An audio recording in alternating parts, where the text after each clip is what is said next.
galera do YouTube, beleza? Que é a Cavalaria trazendo pra vocês mais um vídeo. Bom, galera, dessa vez esse vídeo vai ser para fazer uma singela homenagem para esse querido homem aqui, ó. Aquele cara que sempre esteve com a gente, né?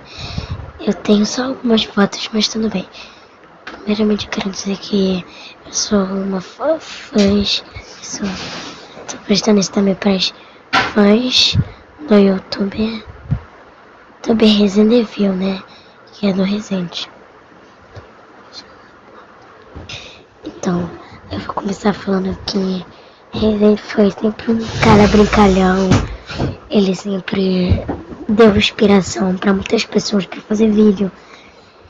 Sempre deixou a gente com bom humor, sabe? E, sinceramente, muito bom. A gente sabe que tem às vezes alguém que faz a gente rir, às vezes chorar. Até com as próprias coisas. Ou melhor, a gente pode até rir. A gente pode até chorar de tanto rir. Resident foi sempre aquele brincalhão. Faz de tudo pra gente sempre rir.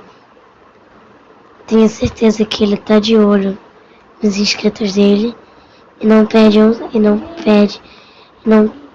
tenta perder o sorriso de um inscrito dele.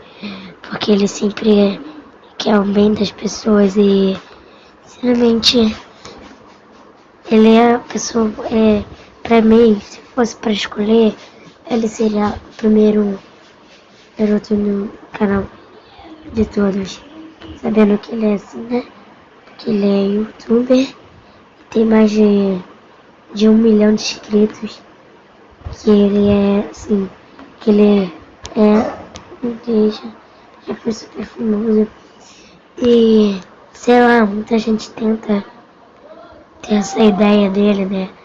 Ter esse exemplo que ele nos contamina com isso, né? Então é isso.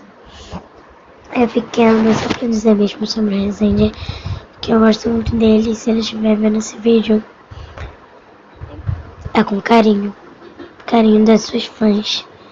Fãs do youtuber Resident Evil. Das suas fãs Resende. Tchau.